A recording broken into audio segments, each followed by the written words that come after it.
Hey, what's up? The Brew Dude is back, here with another beer.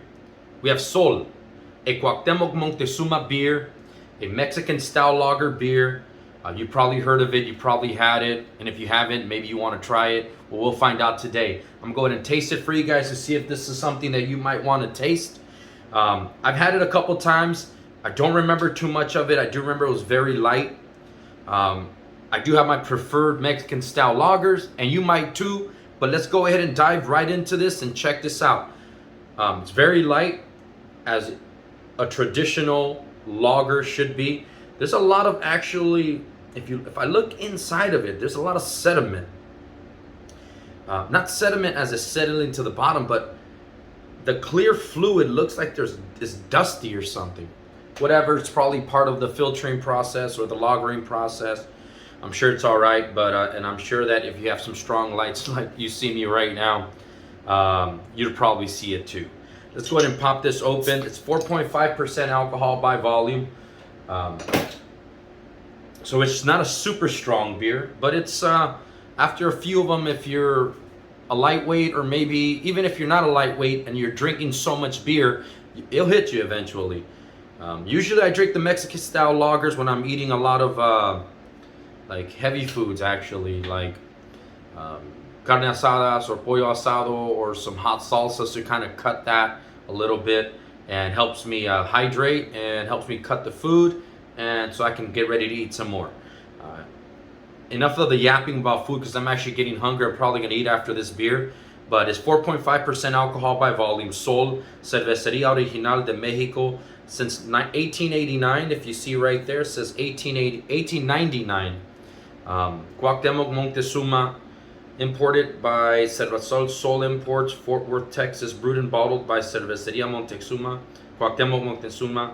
And you'll notice, you probably see Cuauhtemoc Moctezuma on a lot of beers. They offer a lot of beers. It's just what it is. It's a business at the end of the day. Have my little chalice here today to kind of show it. It's Los Angeles Ale Works, and if you've never been to Los Angeles Ale Works, you should go. It's a pretty nice little brewery that it's out here in Hawthorne. Let's go ahead and pour this bad boy. Like I said, I did have this in the cooler for a while, so it can get nice and nice cold, so I can drink it. It actually has a little measuring cup, so it shows 10 ounces here, minus the foam. Definitely a lot of bubbles coming from the bottom to the top. Very white head. Sweet smell, almost kind of like Cheerios or something. You probably hear me say that a lot. But if you're smelling these beers and going nose deep into these beers, you'll notice that they have a little bit of cereal quality. The grains, the barley that they use to make these beers comes out when there's less hops in it. I do get a little bit of sweetness, a little bit of citrus actually coming from this beer.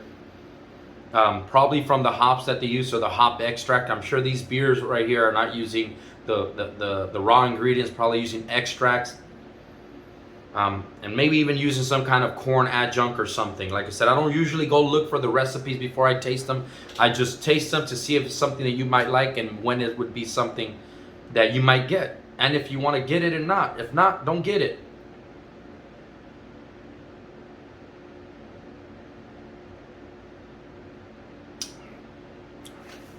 Oh wow, it's zingy. Doesn't have a lot of bite to the carbonation. And when I say bite, sometimes the carbonation is so carbonated that it like almost grabs your tongue. You don't get that a lot. It's actually quite balanced out, the carbonation. It's very light, a little bit watery. Slight little, not even a bitterness. It's hard to even considered a bitterness, but at the end there was a slight little, hey, there's probably some hops in here. But at the beginning, it's definitely a citrus quality, citrus note, almost like if they had a little bit of dab of lime in here, just a little bit. Not a lot of sweetness. It smells sweeter than it actually tastes. It's very light. Definitely something that if you're looking just to maybe keep you hydrated or just drink, because maybe you're having some barbecue or something that's very oily or greasy and you want to cut that, you could probably cut it with this. Maybe even a ceviche got a little too spicy for you. You can cut it with this, some oysters or something, whatever, right? Or whole head shrimp. If you did a nice little steam or a shrimp boil, and that green jalapeno salsa is a little too spicy, drink one of this. It should clear it right out.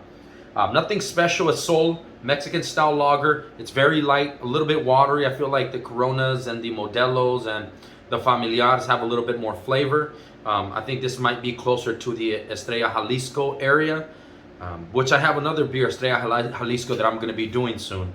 But if you're looking for something just light, crisp, easy to drink, not a lot of flavor, maybe a slight little citrus note, this is definitely one. You could probably even put a little bit more lime and salt, probably even add it into a michelada. This is a good one for that. It's chuggable. You saw my first drink brought it down to this, and it's probably just going to take another drink to get it down. Not a lot of lacing on the glass. Easy, a little bit bland actually. Now the second round went a little bland, but there's a slight, like I said, this little bit of note of bitterness at the end. I can get the grains. It almost has almost like corn. They probably, I'm sure they used corn in this. Easy beer. If you are gonna go get something and you want just it to be light, maybe you want to share with the friends, get this. It's easy. Mix it with micheladas or add some lemon and salt. But whatever you do, do it safely. Thank you for watching, subscribing, and liking. And with that said, the Brew Dude is out.